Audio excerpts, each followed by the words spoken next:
Malo se ogrevava. Meni je Sem kul, videl jaz sem prejšnje tle podcaste, cele dneve sem tle Ja. in se mi zdi, da pol te pašem sem, no, pa da se njih A lahko začnejo?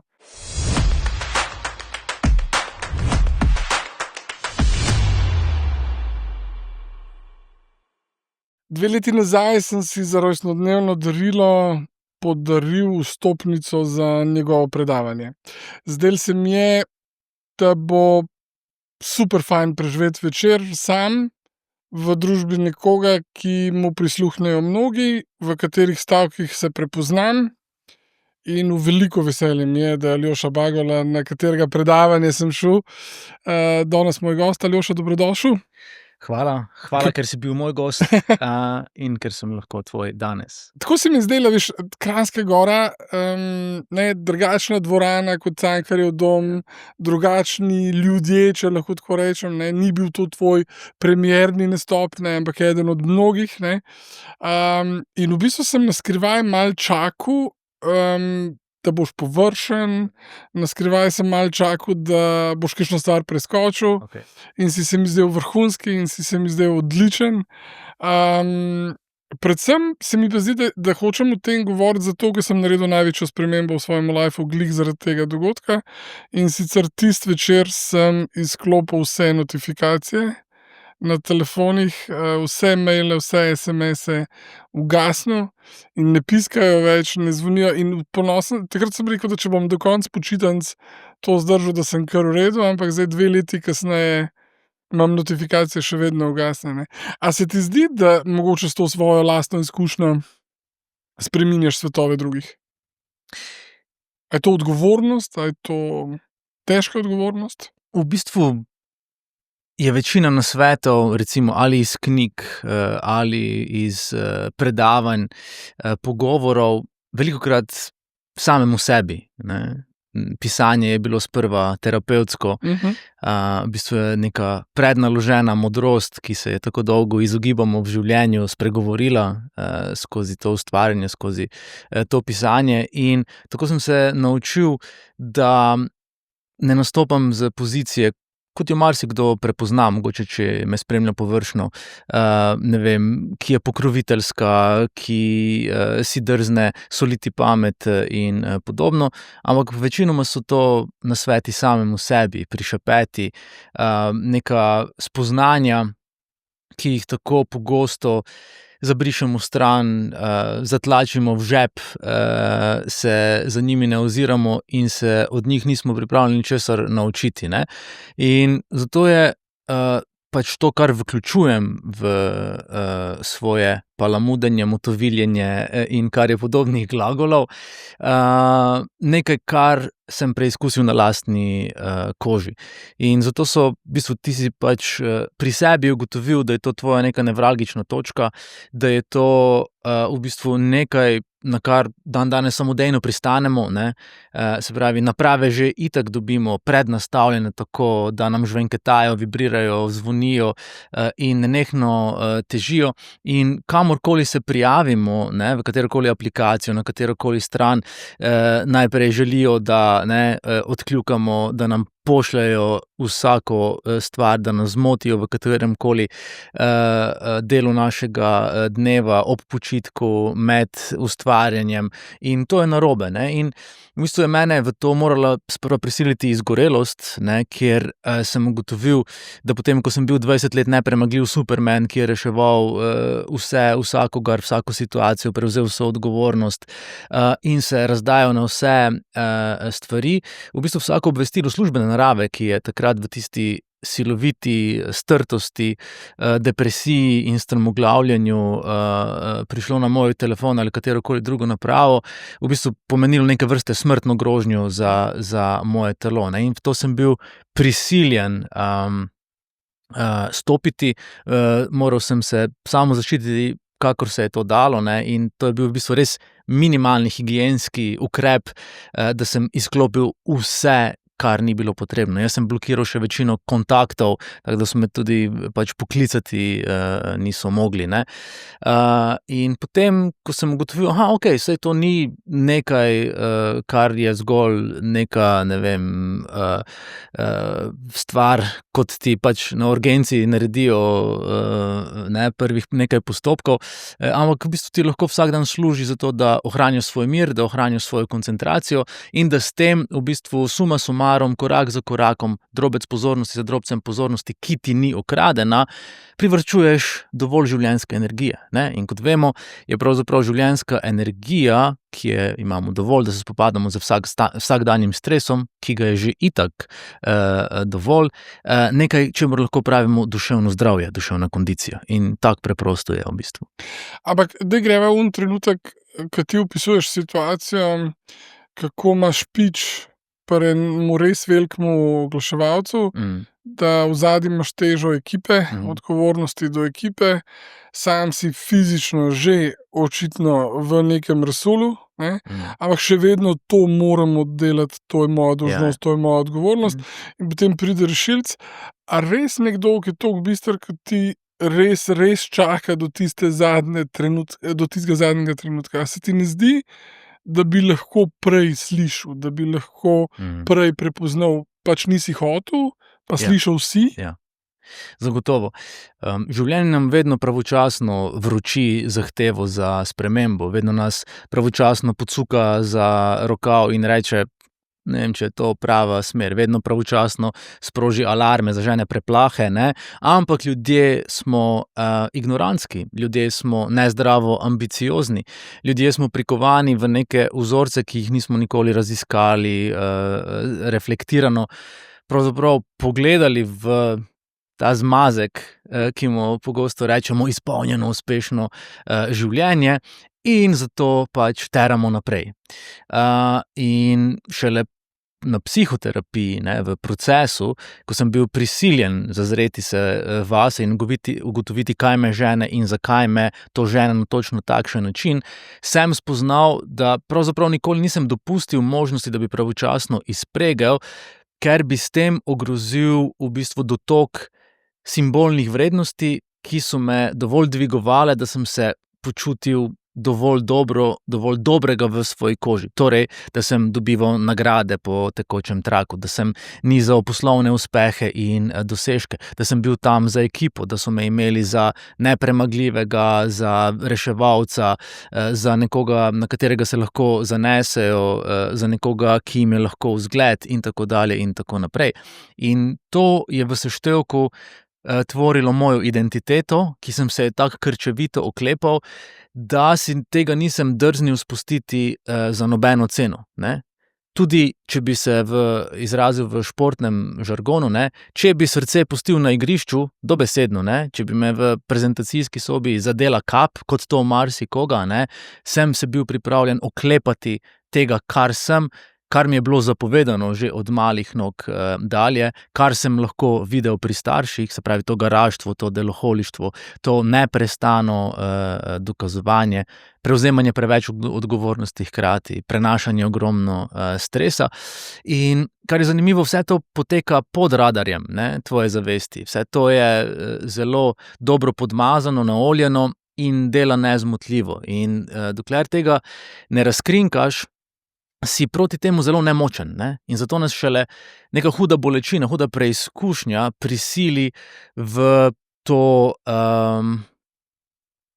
ta poskus predrugačenja. Okej, ne, da ti sproščeno razmišljaš, obstaja kakšna druga možnost, ampak ne, jebem ti, če ponovim te stvari, se pa res ne bo dobro končalo in sem prisiljen najti, si izmisliti ali ugotoviti nekaj novega, nekaj drugega. In to je ta trenutek spremembe. Ampak zakaj misliš, da sami sebe pretentamo, pa rečemo, saj sam še en mail, ne? Saj sam še to prezentacijo naredim, ne? Jaz sem zdaj v procesu enega gospoda, ki pravi, da je prišel do točke, ko si ne upa odpreti računalnika, ne? Ker bo ta računalnik ne, s temi maili, verjetno z nekimi zahtevami in željami od njega zahteval preveč, ampak potem se pojutrišnjem vendarle počutim za milimeter dobro in spet Tako, odprem in spet. ja. V bistvu ves čas delamo te hipne kompenzacije, neke izravnave, ker pač ta naš psihični kalkulator deluje zelo binarno. In ljudje, ki smo perfekcionisti, ljudje, ki ne znamo zdravo in pravočasno delegirati, ki se ne znamo zdravo pravočasno razbremeniti, se pač zanašamo nase, zato ker pač v otroštvu nismo imeli nikogar ali pa premalokrat, da bi se to usidralo kot neka, ne vem, zdrava osnova, na katerega bi se lahko zanesli, ne. In potem ugotovimo, da težko zaupamo, in če težko zaupamo, vso breme naprtimo samemu sebi, ne. In potem v bistvu, ko v tem dokazovanju z dovolj življenjske energije blestimo, smo uspešni, nas to izpolnjuje in nas žene naprej, ne. Se pravi, to postane neke vrste gorivo za naš uspeh. Potem pa seveda skozi življenje prihajajo nove vloge. Jaz sem postal, ne vem, pred 12 leti oče, mož, in v teh novih vlogah, ki so mi seveda blizu po vrednotah, sem tudi želel blesteti, ne. In kaj se zdaj zgodi?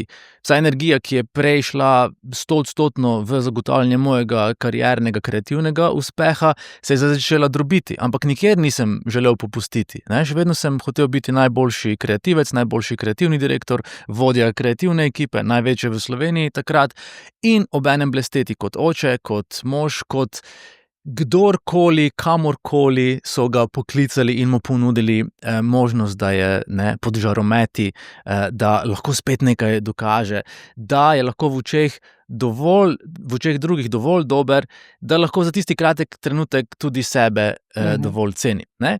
In potem, ko v bistvu se življenje razvija in ti začneš to energijo redistribuirati, jo razčlenjevati, se seveda začne dogajati stiska, ne, ker pač telo vsega ne zmore. Nimaš neusahljivih virov koncentracije, duševne kondicije, kaj šele telesne energije, sploh če, ne vem, ne spiš dovolj, sploh če ne skrbiš za prehrano, spanje, zdravje. In to je vse paket, v katerega jaz zagotovo takrat nisem vlagal. Te na eni točki, ne, vsak dregljaj, vsak žvenket, vsako obvestilo, ki pride na napravo, ne, začne tresti, vznemirjati. O moj bog, ne, spet se moram temu posvetiti, spet, če odprem mail, bo tam kopica nekih izzivov, in ker se dovolj dobro poznam, ne, da se bom v to tako zagrizeno vrgel, da bom moral vse narediti tako, da bo to po mojem standardu, po mojem normativu, bom šel spat prepozno, popolnoma izčrpan, anksiozen in se bom ujel v ta cikel, ne. In spet sva mogoče zdaj nazaj pri tej življenjski sili, življenjski energiji, ki se prevaja v duševno kondicijo, ne. Pač če nimamo dovolj energije, bomo na eni točki kolapsirali, ne. In ta kolaps bo seveda zadnja postojanka pred vsemi opozorili, ki smo jih imeli na voljo, pred vsemi možnostmi za spremembo, ki so bile, mislim, jasne in konkretne, ampak bomo mi v tem ždenju, v tej svoji vlogi, kot smo si jo zapakirali in si jo vsak dan predočimo, da je nujna in potrebna zato, da zadovoljujemo ljudi okoli sebe, da izpolnjujemo pričakovanja, da smo takšni, kot se od nas že od nekdaj pričakuje, zato da smo potem sami sebi komaj dovolj dobri, je v bistvu recept za skorajšnjo katastrofo. Ampak, a veš, tako velikokrat, ko poslušam kakšne predavatelje, pa mi razlagajo o tem, da, ne vem, ta zapis do 7. leta, ne, da tisto, kar smo absorbirali do svojega 7. leta, ko pravzaprav absorbiramo to na neki nezavedni ravni, ampak smo zraven opisovali, ne, ali pa prepoznavali delovanje očeta, delovanje mame. Ti tudi sam to omenjaš, to vašo gostilno, ne. A sem pravilno rekel? Kjer je bilo brez milosti, ne, kjer je oče sebe gnal brez milosti, mama na nek način. Zelo hitro se je to zahtevalo tudi od tebe. A je to pol kar v enem trenutku narativ, ne, ki ga pelješ skozi celo zgodbo, čez celo življenje, Ja. ta brezkompromisnost, ta do konca.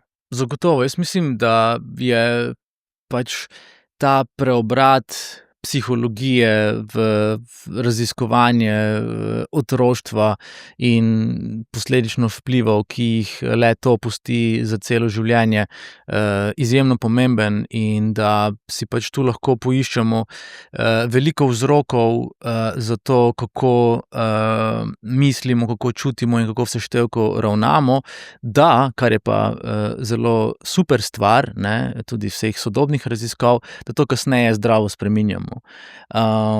In pač ta odtis, v bistvu kompilacija vtisov, ki jih vsrkavamo, ne, kot male spužvice, se oblikuje v izjemno dobro delujoč program, ki nam predoči sliko sveta, ki naj bi bila objektivna, ne, in potem o življenju razmišljamo tako: življenje je težko, ne, življenje ni potica. To je slovensko izročilo, ki pa je program, ne. Dobro, vi imate gibanico, ne? Tako. In pač naši predniki so bili soočeni z hudimi stvarmi, ne. Preživeti so morali v zelo nenaklonjenih jim okoliščinam.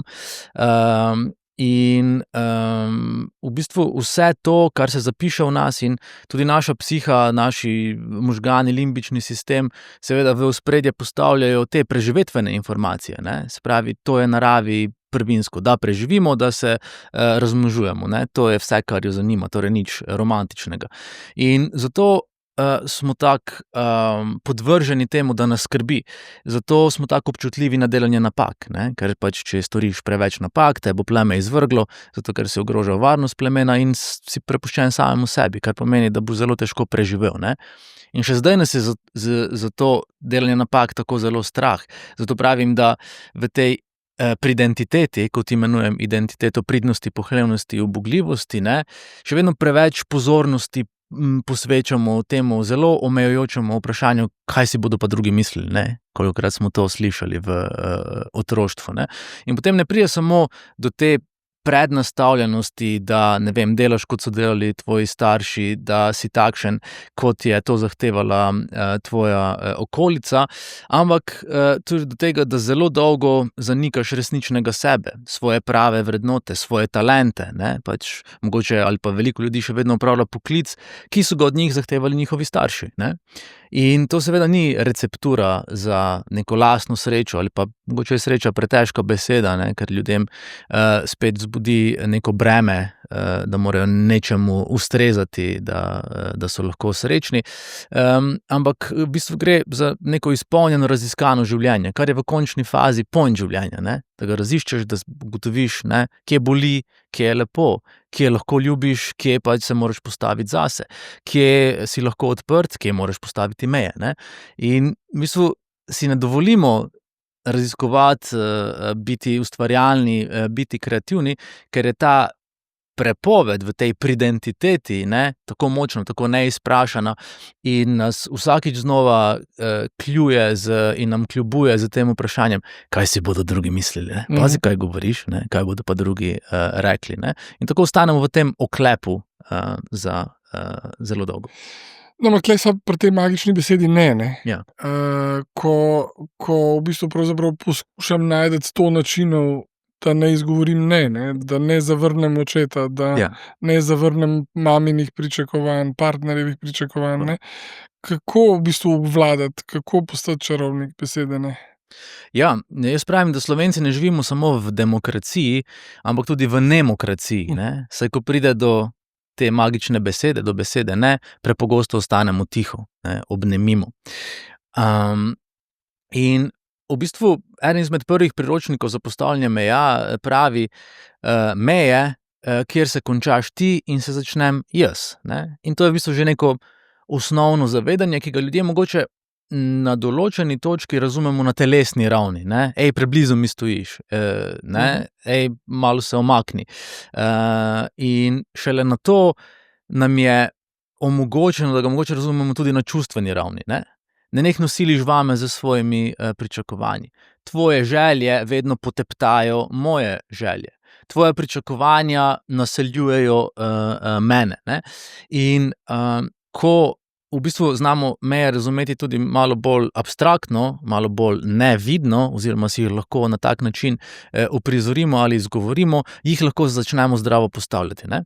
In v svoji zadnji knjigi, ne, z naslovom Ne je moč, zapišem, da meje postavljamo takrat, ko ne gremo več na kolena, smo pa marsikomu pripravljeni iti na K.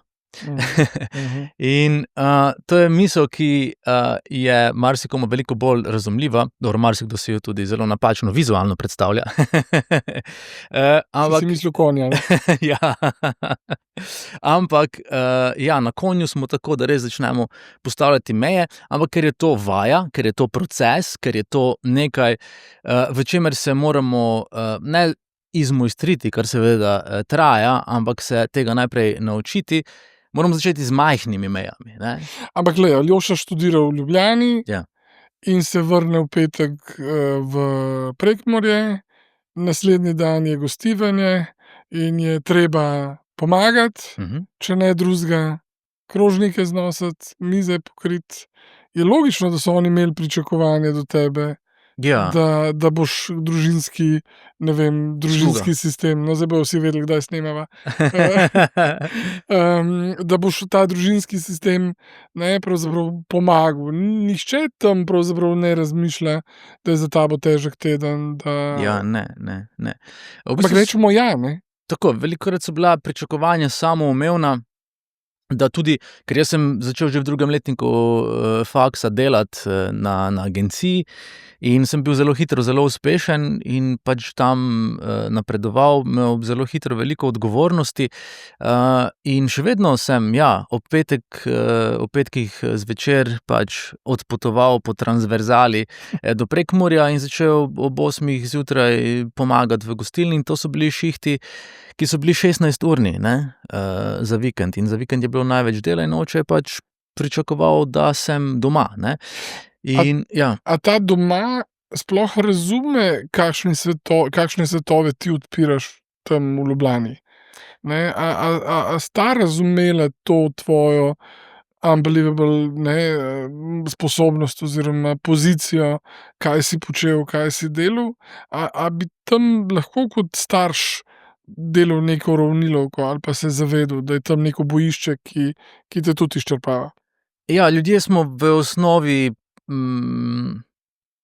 nekako usmerjeni v svoje skrbi, v svoje obveznosti, v to, kar nam je pomembno in moj oče in mama kot v bistvu nekdo, ki ga je pri tem vedno podpiral v njegovi viziji, v njegovem prizadevanju, nas je otroke pogosto, kot so to tudi njega, videl kot podaljške za uresničitev svoje ambicije, ne.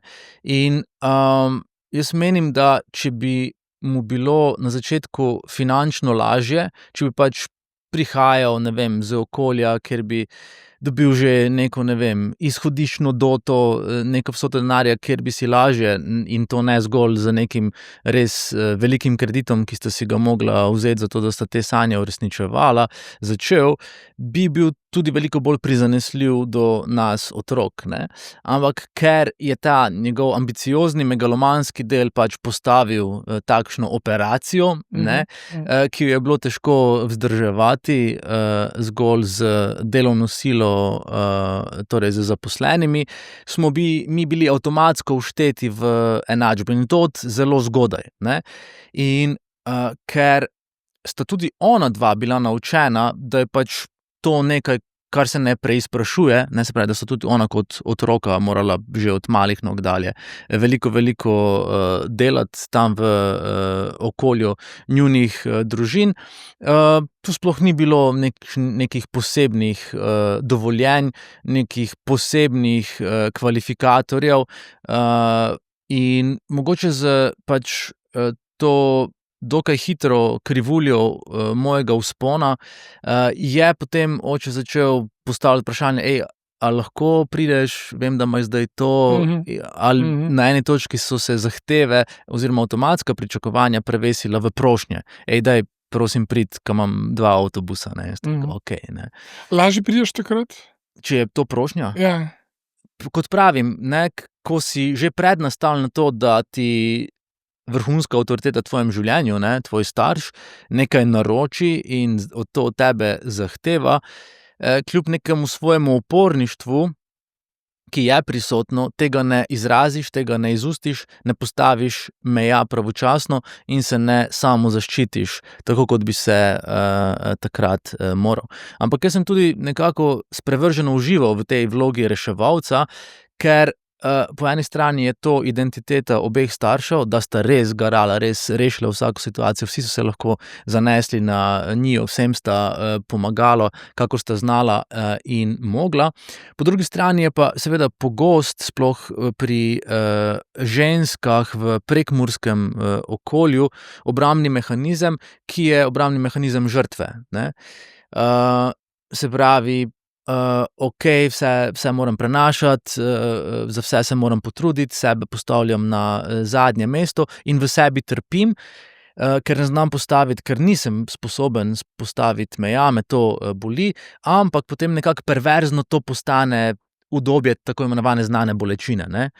In to je bila ta Ker to kombinacija. lažje obvladujem, ne, ker je del Tako, mene, ne. se pravi, do neke mere, da take pritiske zdržiš, ne, ki so pač prisotni, greš v to pozicijo žrtve nemočnega, ne, se pravi, da se dovolj močnega narediš tako, da nekako si rečeš, ne, da si nemočen, in potem je to sobivanje teh obeh vidikov pri meni tudi pomenilo, ne, da mogoče me je ta,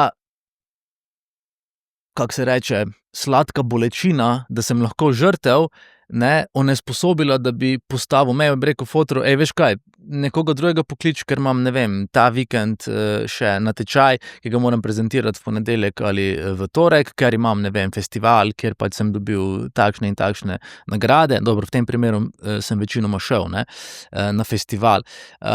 In dokler v bistvu ne vidiš tega v sebi, zato ker je nad vsem tem, kar bi lahko prepoznal kot vzorec, ena koprena, gosta koprena, in pogosto je to jeza, ki si je ne upamo izraziti, ker je bilo to prepovedano, ne, se pravi zelo nezaželeno, nepriljubljeno čustvo, ki je pa v zdravem odmerku, torej v obliki asertivne jeze, ključno za dobro, zdravo, pravočasno postavljanje meja, ne. In seveda potem je pa žalost in bolečina, ne, se pravi tista prva zapuščenost, tista prva občutja, ko veš, da obstaja nekdo pomembnejši od tebe, in to je oštarija. Se pravi, tisti prvi strahovi, kjer veš, da ta oštarija, ki je pomembnejša od tebe, povzroči, da mame zvečer ni doma in te je strah in ne moreš zaspati in čakaš, da se vrneta domov. In globje kot greš, težje delo te čaka. Zato ljudje, mogoče, ko se ta koprena malo razgradi in se nam za drobec te stvari razjasnijo in postavijo v nekaj, kar lahko uvidimo kot vzorec, se prestrašimo in se umaknemo in gremo raje nazaj. In si raje rečemo: veš kaj, bom jaz vse naredil, bom jaz še zdaj odgovoril na vse tiste maile do polnoči, samo da bo mir.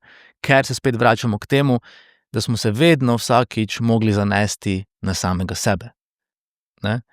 In to je tisto, kar je tako strašljivo, to je tisto, kar je tako boleče, ampak če tega ne podoživimo in tega ne odžalujemo, kar je spet mazohističen, dolgotrajen proces, se težko nadejamo resnične spremembe. Ampak kdaj Aljoša nagovori samega sebe s tem, da ne želi več tako? Ja, ko skoraj umrem. In to je... Nič prej, ne? Ne, nič prej. Ko skoraj umrem. In to A je... takrat zaradi tega, ker je ta plastičen prikaz, ne, skoraj umrem, ker je ta plastičen prikaz toliko močen, a se ti zdi, da je to pospravljanje in nagovarjanje tega kot srčika problema bolj intenzivno, bolj močno, bolj grobo? Ja, seveda, ker dlje kot čakaš, bolj je kaša vrela. In dlje kot stopicljaš okoli tega, bolj se boš moral potruditi, da se skozi to spraviš. Ampak kot zapišem v drugi knjigi, ne, je včasih bolečina in nesreča resnično sporočilo življenja, da mu je mar za nas, ne. Vsi mislimo, da je sreča, nekaj, kar, nam pove, da nam je življenje naklonjeno, da je dobra volja tisto, za kar je treba, živeti, ne. In pogosto so to lepe, fajn stvari, ki se nam zgodijo, za katere si mogoče celo prizadevamo, ne, ampak to so velikokrat zgolj samo pobegi v neko idejo, kjer mislimo: življenje bi moralo biti takšno, ampak res ne more biti takšno, ker sem jaz vendarle rojen pod nesrečno, zvezdo, ne." In ko razumemo, da je pravzaprav bolečina neki katalizator, neki, motivator, ki nas lahko na koncu ozdravi in nas spremeni do mere, da ne pristajamo na stare resnice, da se izkopljemo iz ideje, da je življenje zacementirano, v, eno smer ali v zahtevo po obtičanju ali v zahtevo po podrejanju, nas to motivira spet za te majhne meje, za majhne preizkuse, za mikroeksperiment v svojem odnosu, ki nas, potem spet nekako opremi z nekim novim znanjem, da gremo naprej. In veliko ljudi dela to težavo, da si prehitro postavlja previsoke cilje, ne. To je največji problem sodobnega časa, kjer tudi v tej dobi imitacij in iritacij, ne, se pravi družbenih omrežij, kjer pač želimo imitirati ta bleščavi uspeh, ta krasna življenja, ki so kurirana in filtrirana in nam, postrežena, in smo, zaradi tega ziritirani, predvsem si pa zaradi tega postavljamo previsoke cilje, ne.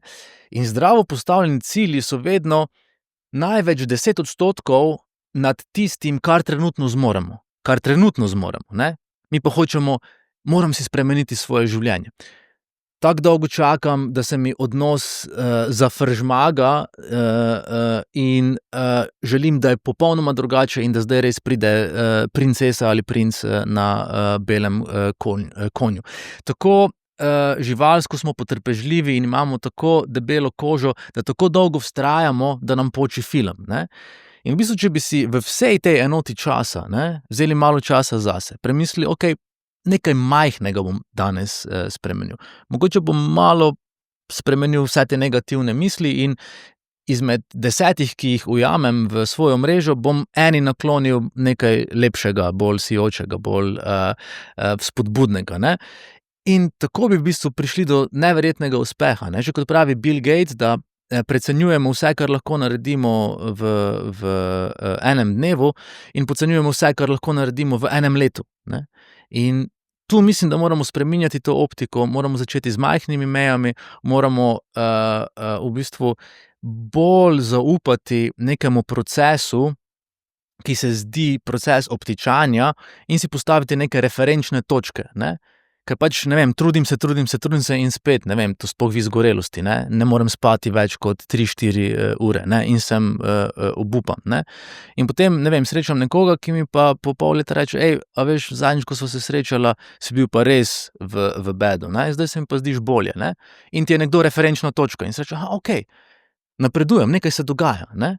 In ko si znamo dobro zakoličiti to progo in se obdamo z ekosistemom podpore, ne, ti, kot, coach, nekdo kot, ne vem, psihoterapevt, nekdo kot, ne vem, fitnes trener, karkoli že, kot referenčna točka, nekdo kot dober prijatelj, ki ti je pripravljen povedati po resnici, ne, so v bistvu taki dragulji v tem našem procesu, ki pa ne rabi biti zgolj proces od točke: "Skoraj sem umrl in zdaj moram nekaj spremeniti," ampak kaj pa, če je to življenje lahko nekaj povsem drugega, kot so mi govorili, kot sem posrkal. Kaj, če so lahko ti odnosi, kot sem jih navajen in naučen živeti, lahko veliko boljši? Kaj, če sem lahko uspešen po svojih standardih, po svojih normativih, ne tako, kot mi nekdo drug vsiljuje, oziroma, kar je pa idealna, ne, pozicija, je pa, kaj pa, če sem lahko avtentičen, tako kot sem v bistvu na ta svet bil poslan.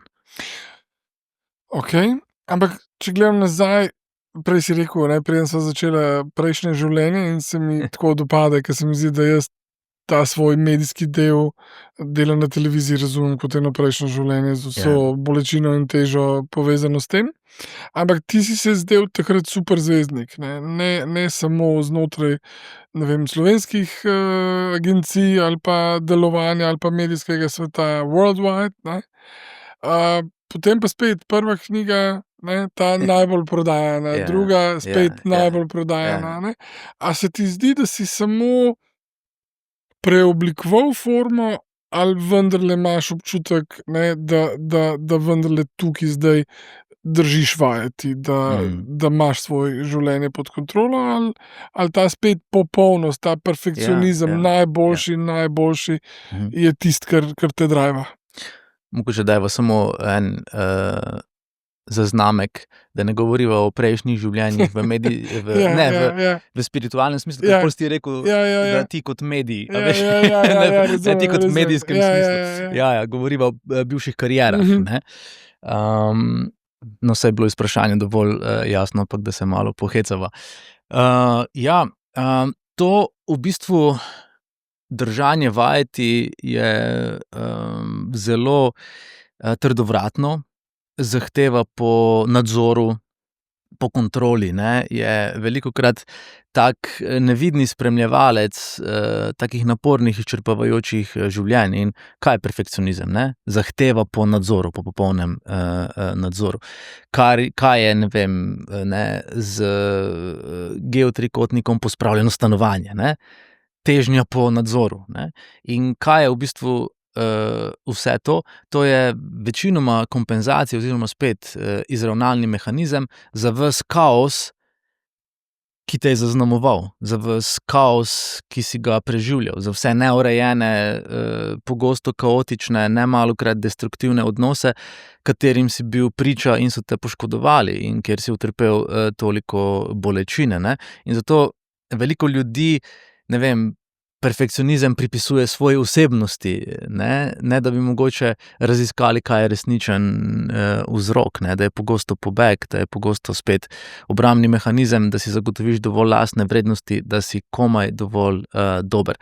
In seveda jaz nisem mogel čez noč spremeniti vseh teh vzorcev in pač uspeh prve knjige, ne, ki je bil pač takojšen in je postala izjemna uspešnica, je vse, ki so me poznali, zgolj prepričal v veri, saj Aljoša, pač klasični Aljoša, ne.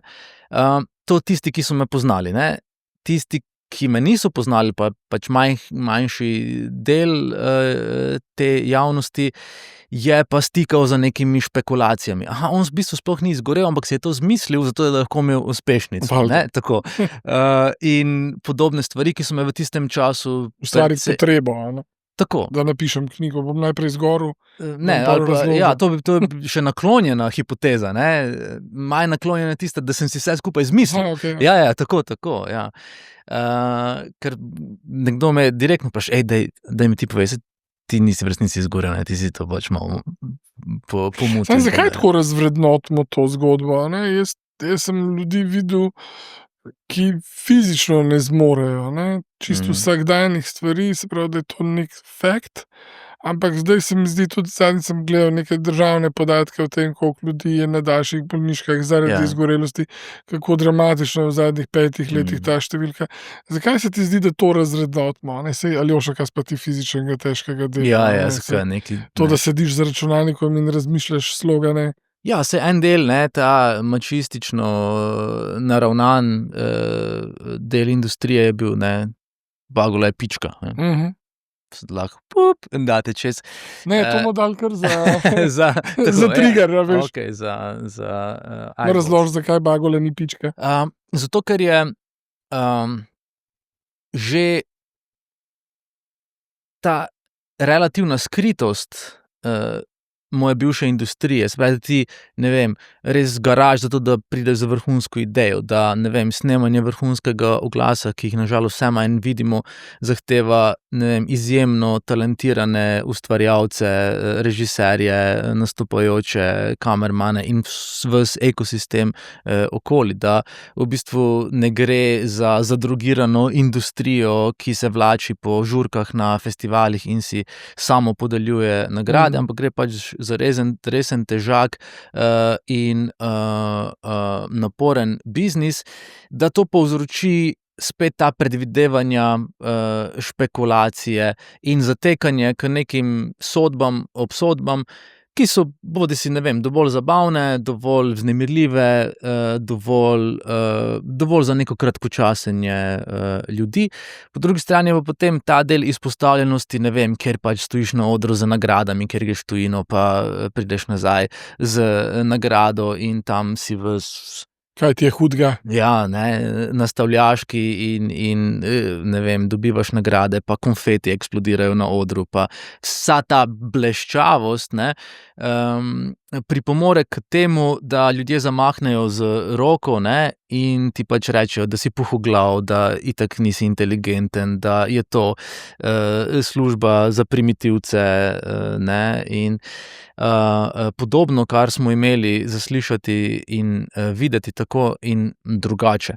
In, potem je tu ta dimenzija, o kateri Ivo Boscarol veliko govori, ne, da pač, v Sloveniji lahko narediš vse, samo uspešen ne smeš biti, ne. Zato boš najbolj, kaznovan, ker pogosto marsikoga, ki je tudi pač bil naučen ali pa privajen, nekih privilegijev prejšnjega, sistema, v bistvu izpostavljaš, ne, ga izpostavljaš na neki način: veš kaj, jaz sem pa glihkar z New Yorka prišel za nagrado, pa ne, da bi zdaj povedal, ti pa je nimaš, ampak ne, ga to izzove na način, ne, jaz pa tega nimam in zato moram zdaj to, omalovažiti ali zreducirati ali biti glede tega intelektualno vzvišen, nesramen, sovražen, in, pogosto je v bistvu ta neka nehotena provokacija bila, tudi vzrok, da sem svoje uspehe ne zdaj ravno, dobro, nisem jih mogel ne obešati na veliki zvon, ker pač je to v industriji, ne vem, piarja, ki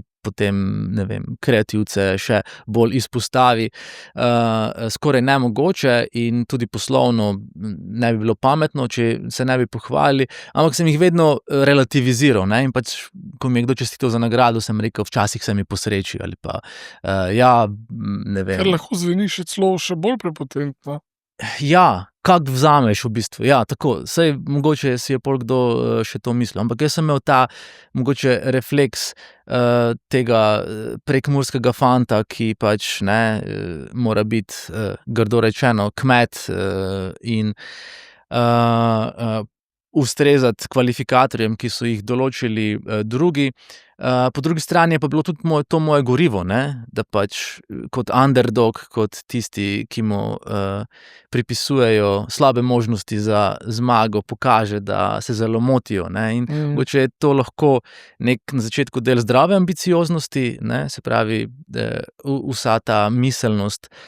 Osvojil si pa srce, po mojem mnenju, ene najlepših, najbolj zapeljivih, najbolj, hudih, a lahko rečem. Iva, ful se me je dotaknilo in sem hotel s tabo to govoriti, kako si povezal to, linijo tega neprihajanja mame domov, ne, tebe kot otroka in Ivinega dela, ki je, povezano z večernim delom največkrat, ne. Daj mi mogoče malo razložiš, kako si to intimno doživljal, zdaj toliko starejši, toliko bolj zrel, ne vem, a je takrat si že bil oče, ke si pokapiral, da tudi ona zapušča, da čakaš? Ja. To je bil v bistvu ta konglomerat, vseh, tistih, nevralgičnih točk v obdobju moje izgorelosti, se pravi, sama, izkušnja te strtosti in nemoči, ki sem jo, misleč, pa se bom k temu vrnil kasneje, doživel prvič v, življenju, potem, Ivinega vračanja v teater, po, porodniški. Prvo leto je še imela tako fajn sezono, potem, naslednja sezona je pa bila zelo, zelo, naporna, mislim, da 3 premiere, pa še filmi in podobno, in to lahko nanese tudi do 300 popoldnevov, večerov, njene, odsotnosti, seveda izkušnja starševstva, kjer pride ta ljubezen pa ta povezanost, družine in potem naenkrat se ti zdi, da, usahne, in seveda tudi moja neka silovita nemoč in k temu pridruženi občutki krivde in sramu, da sem Sofiji, takrat 2-letnemu otroku, povzročil takšno tegobo, se pravi, da je eden izmed staršev kolapsiral, ne, in to je pač tudi obdobje depresije. In pač seveda, ne, sem strokovnjak za kreativnost, komuniciranje in vem, kako to vpliva na oboje, se pravi, na razvoj. Takrat sem se zelo soočal z tem samoučitanjem in obsojanjem, da sem dovolil, da se mi je to zgodilo in menil sem, da sem prešibek. In dolgo časa je trajalo, da sem ugotovil, da nisem bil prešibek, ampak predolgo premočan, ne, in to je receptura za ta pogrom, ki se nam zgodi. Ampak da se vrnem k temu, kar si, vprašal, sem eno obdobje tega, Ivinega, pogostega odhajanja, v službo zvečer, kar se prevede v normalno hodi v svojo službo in to je njena, kariera, gnjavil pa težil pa, komentiral, in v bistvu kar toksično zaznamoval, najin, odnos, ker je Iva bila v stiski, saj pač, če bi bilo po njeno, ne bi bilo toliko večerov, ker je pač najraje z otrokom, in z družino.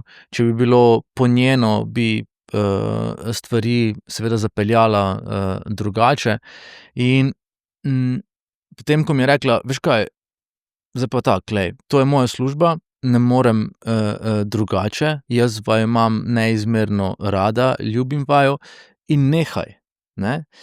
In jaz sem projekcije v bistvu delal preko Sofije, ne, ker sem, Ivi govoril: "Veš kaj, Sofija pač je žalostna, ko greš. Sofija, te pogreša. Sofija joka, ker, si šla." In ne, Sofija je bila v bistvu zgolj moj odbojnik, ne, od katerega se je tako bolečina odbijala, na Ivo, na katero sem pač, projiciral, svojo mamo, svojega očeta, našo gostilno, ki je v tem primeru bila njen, teater. In ko se mi je to sestavilo, sem rekel: "Pa saj jaz v bistvu težim svoji mami, ne.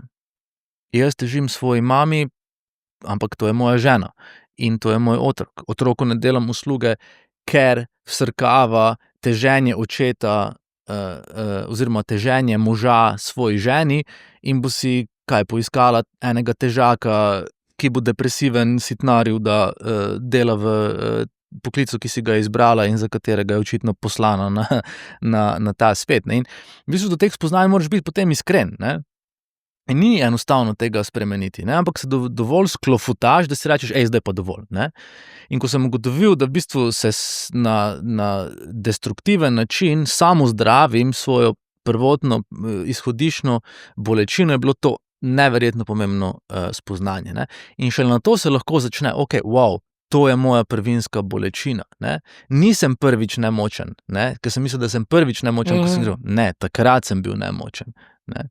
A pa misliš, da se nam te neki vzorci teh preizkušenj kar ponovijo, pa postavijo v eno drugo formo, a veš?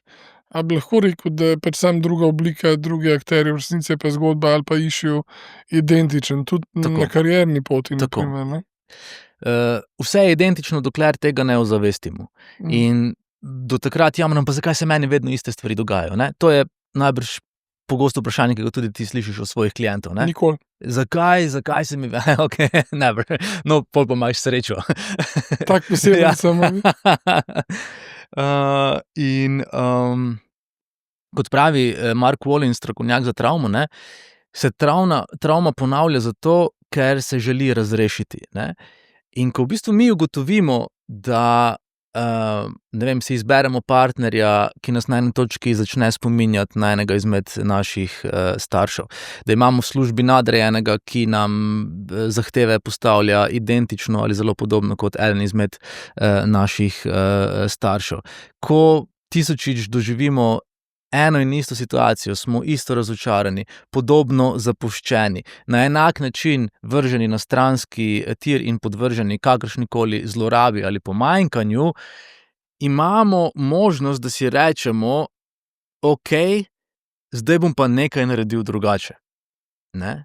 Zato, ker pač življenje od nas terja drugačen izid stokrat ponovljene situacije, zato da mi pogruntamo, okej, jaz lahko vplivam, kako se bo to končalo. Jaz sem tisti, ki bo sprejel določen del odločitev, ki bodo v ta odnos prinesle dovolj svežine, dovolj novega načina razmišljanja, dovolj novih možnosti, da me ne bo spet bolelo na način, kot ga poznam, na način, kot ga potrebujem, na način, kot me je zaznamoval od zgodaj. A veš, kaj bi si želel slišati od tebe?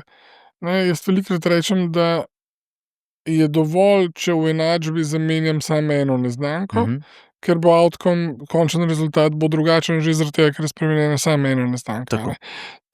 Edina neznanka, ki jo v resnici kontroliram, sem jaz sam. Se pravi, dovolj, ne? Ni treba, da ta oseba, ki me ne ljubi, da je ona spremeni, da ta oseba, ki me ne spoštuje, da se ona spremeni, ne? Dovolj je, da se jaz v konotaciji do tega spreminjam, a ne. Ja, A se tebi zdi, da se je svet okoli tebe drugače odzival, ko si se ti drugače odzival? To, kar si izpostavil, je pravzaprav to naše donkihotovsko zaganjanje v te znamenite mline, ne, Na Muri. Ja, tudi na Muri, na Muri. Najbrž je tam halucinacija bila malo drugačna, na Muri kot Tudi to se zgodi, odvisno kakšna je roba. pri Cervantesu, ja. No, in ko ti ugotoviš, da, kot si krasno izpostavil, da se v bistvu svet okoli tebe zgolj odziva na tvoj odnos s samim sabo, ne, ti to res življenje spremeni. In ko se ti začneš ceniti, ko se ti začneš spoštovati, ne odvisno od tvojih dosežkov, nenehnih zmag, polaganja računov, dominance, dokazovanja, kako dober si, koliko nagrad osvojiš, kako te lajkajo, spoštujejo, rešerajo, karkoli že, ampak ta, ne, osnovna teža tvoje vrednosti nekako postane otipljiva v samem sebi in v tvojem odnosu z samim sabo, postaneš imun na komentarje, na potrebo po pohvalah, na potrebo po izpostavljenosti, in to ti zelo razčleni tudi tvoje odnose, ne. In v bistvu naj kot pregovorno ugotovimo, kje smo bili zgolj kura, ki nosi zlata jajca in zdaj več nismo zanimivi in potrebni, pač nas več ne povohajo ali pa se zelo spremeni naracija v tem odnosu. In tak odnos, če ti vztrajaš v tej drži samozavestne, avtentične pojave, kateri končno zaupaš, bo ta odnos zamrl in se bo razslojil, ne boš ga več rabil. In ostanejo tisti pristni odnosi, kjer se ti ni treba dokazovati, kjer ti ni treba prijateljevati na silo, kjer ti ni treba popivati zato, da dokažeš, da pripadaš, ne. In zato je tudi zanimiv vzporedni proces, ki se mi je dogajal v teh letih, to, da nimam veliko prijateljev. Da nimam veliko odnosov v resnici. A je to eno spoznanje, jaz sem zdaj v teh čudnih letih, ker ravno to bilanco delam, ne, in sem prišel na točko, da jih nimam, ne, oziroma da preštejem na 2 prsta. Tako. A je to neuspeh? A je to uspeh? Jaz sem imel težavo s tem, jaz sem bil zafrustriran, ne, ker sem v imeniku, prej mi je bilo seksi razmišljati to, ko si rekel, da si nekatere telefone blokiral, a ne. Ali pa da spremeniš neznanko v enačbi. Ja, v redu. Ja, da neznanka postane nekaj drugega. To se mi zdi, da v bistvu obvladovati samega sebe, ne, in biti na nek način samozadosten, mi tako egotripovsko zveni, pa malo narcistično, ampak vseeno se mi zdi, da v bistvu ta mir, ta passion, ta dojemanje sveta in teh zlatih kur more prihajati iz mene samega, ne. Se strinjam, jaz mislim, da moramo v življenju razmisliti, komu bomo dajali svojo energijo, ne, ker je pač na žalost svet poln vampirjev, narcisov, pač bitij, ki nočejo živeti v simbiozi, ampak želijo, da je transfuzija enosmerna, ne, da ti spijejo vso kri, da ti spijejo vse živce, ker je to način, na katerega se hranijo. In ta minimalizem v odnosih je bil posledica tega, da sem res imel tako malo energije po tem strmoglavljanju, da sem moral res paziti, koga srečam, s kom se dobim. In pogosto sem po kakšni napaki, ker sem samodejno pristal v obnovitev starega odnosa ali pa v srečanje, potreboval več dni, včasih celo več tednov, da sem se spravil nazaj na minimum. Se pravi, to je, ko imaš baterijo na telefonu na 1%, ne, da se spraviš na 2% nazaj. Tako se dejansko počutiš. In potem se ti tudi zaradi tega izostri radar za bullshitterje, radar za vampirje, radar za vse, ki ti pijejo krv in že omenjene živce, in si spet bolj spoštljiv do samega sebe. In jaz ljudi ne obsojam, ker pač veliko nas ravna, in tudi sam sem bil takšen, z naslova teh avtomatskih pričakovanj, z naslova nerazrešenosti svoje bolečine, z naslova neukvarjanja z vso navlako, ki se je nabrala v nas, in takrat smo seveda pogoltni, takrat seveda koga zlorabimo na način, da mu posrkamo vso energijo, ker mu na kavi razlagamo samo o svojih tegobah.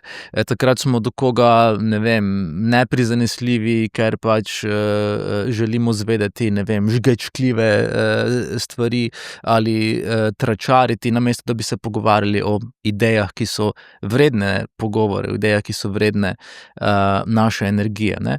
In potem je ta nek trajektorij tvojega življenja podvržen temu stalnemu razmisleku, in prebujeni intuiciji, ki je zelo hitra in ti reče, ne vem, če bo to v redu, ne, ampak greš, ker si pač vljuden, greš, ker so te navajeni, da prideš, greš, ker pač mogoče hočeš dobiti kakšen kompliment, greš, ker se hočeš dvigniti, in potem, ker je tvoj radar toliko bolj delujoč, zelo hitro ugotoviš, to ne gre v pravo smer. In se hitreje posloviš in naslednjič rečeš, veš kaj, nimam časa, in potem to spet navidezno prijateljstvo ali odnos pač gre v pozabo, gre na smetišče ali pa zgolj med prijetne ali manj prijetne spomine v tvojem življenju. Ampak kaj pa, če imam to bolezen, to, da ne znam lagati, ni čisto res, ampak da ne znam... Da ne znaš postaviti meje. Da ne znam reči, nimam časa. Da jaz poskušam tebe konfrontirati, ne. Ne čutim potrebe, da greva zdaj midva v debato, zakaj ti mene izpiješ oziroma zakaj ti meni ne pašeš.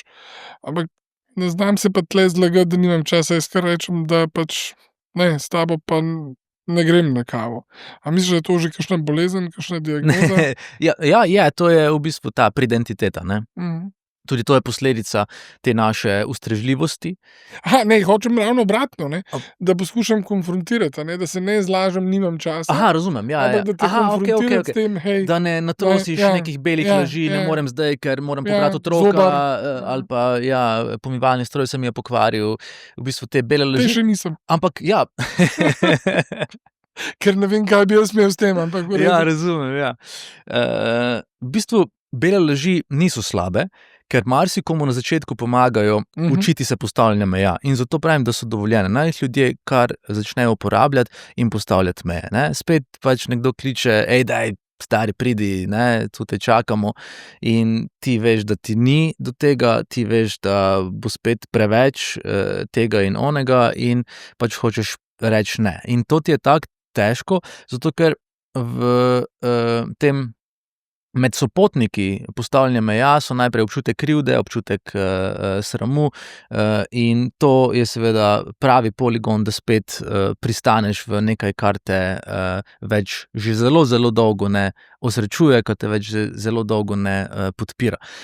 Zdaj pa, če pa greva naprej v ta del, da bi ti iskreno povedal svoje mnenje nekomu v obraz, je pa to spet zelo spolzek teren, zato ker si pa tu lahko ogromno energije odščipneš po nepotrebnem, ne. In to je v bistvu neka strategija resničnostnih šovov, ne, kjer pač vidimo tekmovalce, ki pač drugemu reče, veš kaj, jaz sem takšen, kot sem, jaz ti bom kar iskreno povedal, ne. In mogoče niti nezavedno ne razumejo, da pravzaprav s tem trgujejo za svojo priljubljenost, ker ljudje kvazi cenimo iskrenost, ne, da nam nekdo pove to, kar si misli. Seveda je to v določenih odnosih, ker gre za resnično prijateljstvo, ker gre za podlago trdne, prave ljubezni, ne. Tam je ta intervencija pogosto potrebna. Glej, malo ne skrbiš zase, daj začni več telovaditi. Glej, ne ješ ravno zdravo, dajmo malo to spremeniti. In glih te stavke se je spomnil z mano, da A ja. Ja, v redu, hvala, prijatelj. Oprosti. Veš kaj, bil bi rad tako malo nonšalanten, ke se mi zdi, da včasih do kakšnega komedijanta pa reče, pa daj 3 šale povej, ne. Saj to pa ti itak z rokava stresaš, ne. Pa če grem v tvoje prejšnje življenje, pa rečem, da bova preskočila kakšne slogane, ki bi jih zdajle z rokava stresel, ampak definitivno mi pa lahko daš, mene je ta moment na odru tebe, ko si razložil, zakaj si ugasnil notifikatione, me je res spremenil. Se mi zdi, da je dinamiko in kvaliteto mene in moje familije spremenil. Ziher imaš ene 3 trike, ki jih boš zdajle iz kratkega rokava stresel. Kako narediti, kako biti, kaj ti misliš, kaj so bili za tebe najosnovnejši modeli, kako sebe Skrbeti zase. zaznati? Ja, pogosto je bilo tako, da, ne vem, so mi v oddaji rekli, daj nam zdaj ene 3 slogane povej, ke si kreativec, ne, in potem sem jaz tam naredil mentalni looping in jih pač stresal, kot si povedal, z rokava. Zdaj pa rečem, da ja, komot, ampak to stane toliko, ne. Bravo. In treba je najprej postaviti svojo ceno. Se pravi, ko se spoštuješ, ko si zaupaš, ko se dovolj ceniš, znaš postaviti ceno. In postavljena cena je zamejitev. To je postavljena meja, ne. Pred kratkim sem imel en radijski intervju in voditelj mi je povedal, da je pač glasbenik, ima skupino, ful igrajo okoli in pogosto se mu zgodi, ne, da pač kličejo frendi, daj pridi s harmoniko ali pa s kitaro, pa tu imamo en piknik, boš ti malo zašpilal, ne. In sem pač vprašal, kaj naredi. Ja, grem, ne. In sem rekel, ja, ni najboljše, ne, da greš, ker si samoumeven, ker si reduciran na Bare minimum. tako, na zabavljača, ne pa nisi bil povabljen kot prijatelj, ampak kot vložek, zabavni vložek, ne. In pač reči, glej, cena za zabavni vložek je takšna. In pač, ja, je čutil v sebi, da je to prav, ampak kot sem povedal, sta prišla krivda in strah, ne. Kaj bodo pa rekli, kaj si bodo mislili o meni. In potem sem rekel, okej, a takšne odnose potrebujemo, ne? A so to odnosi, v katerih želimo živeti? A so to odnosi, kateri bodo v seštevku zagotovili, da bom na smrtni postelji, ne, ko se bo odvijala ta pregovorna odjavna špica, da bom svoje življenje označil, da je bilo dobro, da bo ta odjavna špica nekaj, čemur lahko rečem špica, ne? Ne, niso. In zato je prvo, kar moramo narediti pri tej skrbi zase, da naredimo inventuro svojih odnosov in ugotovimo, kje nam pijejo kri, kje nam delajo drenažo energije, kje nas onemogočajo, kje nam solijo pamet, kje nas želijo spreminjati v skladu s svojimi pričakovanji, željami, ki so pa asimetrična, torej so v njihovo korist. In ta moč, ta krepitev tega dela se začne z res banalno inventuro. Lahko si jih ljudje napišete, ne, na listek in itak vsi čutimo, kje nam nekaj ne paše, ne, kje nas nekaj začne najedati, kje nam nekaj nagovarja zgolj že tisto zdavnaj preživeto vlogo, ki smo jo imeli v kakšnem izmed zgodnjih odnosov, ne. Se pravi, če smo morali biti reševalec katerega izmed staršev, čustvena opora, tako dalje, bomo ziher imeli v prijateljskem ali v partnerskem odnosu isto vlogo, ne. Vedno bo en prijatelj, ki nas bo kličal sredi noči, kaj mi je spet naredil ali naredila, nujno se morava dobiti, in pol bomo mi v pižami bezljali in zapustili družino in šli na 3-urno kavo, ker bomo 16. v istem mesecu poslušali iste stvari, v kateri se ne bo nič spremenilo, ne. In ko tudi naredimo inventuro odnosov, lahko začnemo z inventuro svojih vlog. Kakšno vlogo igram jaz v tem odnosu? Kaj sem jaz tu pravzaprav? A sem tu jaz zlata kura?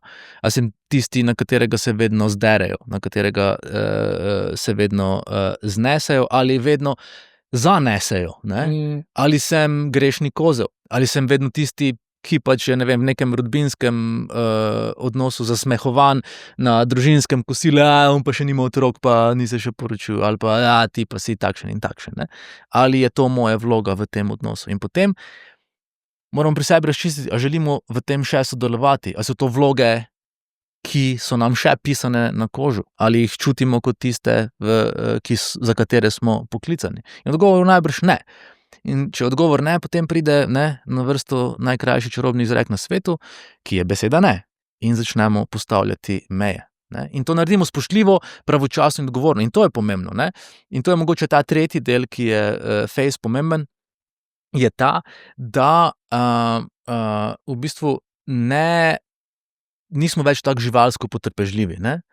Zato, ker to pomeni, da bomo tako dolgo požirali, ne, da kot pravi psihiater dr. Klemen Rebolj, da bomo popizdili. Ne. In film nam poči zato, ker smo vedno v stranski vlogi, ker nismo nikoli v pravem filmu. Ne. In zato rajši potrpežljivost, živalsko potrpežljivost zamenjamo z pravočasnim, odgovornim in spoštljivim postavljanjem meja. In tega mi ne vemo. Ne? Mi znamo meje postaviti, ko se nam sfuzla in se začnemo dreti in potem si pokvarimo odnose, smo nasilni verbalno ali bog ne daj čustveno. Ne? In to je, ko se, ne vem, tiha slovenska miška spremeni v zmaja. Ne? To je tisti trenutek. No? In to nas potem privede do te ultimativne točke postavljanja meja v svojem življenju, kjer pa moramo meje znati postaviti tudi samemu sebi. In zato v novi knjigi dajem v bistvu eno preprosto recepturo, kaj pa če, pa kaj če pa kaj. Dovolj, da jo na kratko razložim. In ta receptura nas vodi k res dobri spremembi in k postavljanju meja. Prvo je vprašanje, kaj pa če? Kaj pa, če danes nekaj malega spremenim? Ne? Kaj pa, če danes ne delam nadur in grem raje na sprehod? Simpel odločitev. Kaj pa, če danes ne pojem tortice in raje naročim solato? Kaj pa, če danes ne zavijem za frendi na pivo po službi, ampak grem raje domov k družini in se pogovarjam z njimi? Ne? In to storimo. In pol kaj sledi? Sledi pa kaj če. Zato, ker v glavi se nam bo takoj pojavil glas, ja, kaj bodo pa rekli? Ne? Kaj bodo pa rekli v službi? Aljoša ni več nepogrešljiv. Ne? Kaj bodo pa rekli frendi v gostilni? Glej, kakšna copata je postal. In potem si rečemo, pa kaj če? Pa kaj če govorijo, da sem copata? Pa kaj če mislijo, da sem nepogrešljiv? In dovolj ponovitev prvega, se pravi majhne spremembe in tega utrjevanja v pogumu, da nam ni mar, kaj si drugi o nas mislijo, vodi do če pa kaj. In to je, da smo ponosni nase. Če pa kaj, sem pa ponosen, da sem bolj miren in sem več z otroki. Če pa kaj, sem pa ponosen, da manj pijem ali da sploh ne pijem. Ne? In v bistvu so to točno ti majhni koraki, majhne spremembe, ki nas v bistvu zelo, zelo enostavno čakajo vsak dan pred pragom, da jih pač uzremo in si rečemo, nekaj majhnega bom danes naredil. Postavil bom majhno mejo. Ampak za konec mi moraš reči, da siguren tudi ti zajebeš kakšen dan. Vsakič znova. In to je mogoče skoraj najpomembnejši del, da se naučimo biti razumevajoči do sebe, sočutni do sebe, da se ne obsojamo, da vemo, da smo ljudje, kdaj smo tudi povsem idiotski, trapasti, da bomo storili ogromno napak, ampak da je vse, kar lahko naredimo, da se zreguliramo, da se vrnemo nazaj k poti, ki vemo, da deluje, k disciplini, ki je, ni treba, da je neprebojna kot pri, ne vem, vrhunskih športnikih, ki so radikalno, obsedeno zavezani k nečemu, ampak pri njih moramo razumeti, da je njihovo okno priložnosti precej krajše, ne? Da lahko blestijo zgolj v določeni dekadi. Mi pa imamo celo življenje, ne? In nam ni treba biti tako neizprosni, strogi do sebe. In da pač napake delamo in da pač za lase privlečeno, ne, se iz njih marsikaj naučimo. Ampak jaz mislim, da moramo biti prijazni do sebe in ko smo prijazni do sebe, bomo avtomatsko prijazni do ljudi. In zato je pomembno, da vnašamo kot terapevt. Terry Real to imenuje te mehčavce v odnos, ne. To, kar pač odnos zakrpa, da se znamo opravičiti, ne. Da rečemo: "Oprosti, prej sem bil smotan, ali pa jezen sem prišel iz službe, oprosti, ker sem se zadrl, to ni bila tvoja krivda." In da znamo imeti te težke pogovore. Ker ljudje ne moremo imeti, nismo sposobni imeti težkih in zato koristnih pogovorov, tudi v odnosu, v partnerskem odnosu, ker nas je strah neprijetnih čustev, ne. Ker so prepovedana. Ne deri se, ne govori mi o tem, da sem te prizadel, ker je to prenaporno zame, vsega sem jaz kriv, in potem pridemo v to motoviljenje okoli popolnoma neproduktivnih stvari. In ko se znamo opravičiti, ko znamo v odnos vnesti nekaj vzpodbudnega, nekaj dobrega, ko ga znamo zaceliti, ne, in se tudi posujemo s pepelom, smo skupaj boljši, smo skupaj trdnejši, partnerja spodbujamo k rasti, k spremembi, k preizkušanju nečesa drugega, in to nenehno vračanje v te avtomatizme, ki smo jih navajeni in jih pripisujemo svoji osebnosti. Jaz sem takšen, jaz se pač zderem, ne, sprijazni se s tem.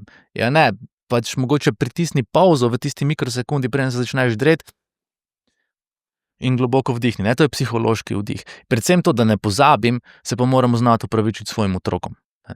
Da naredimo popravilo škode, ne.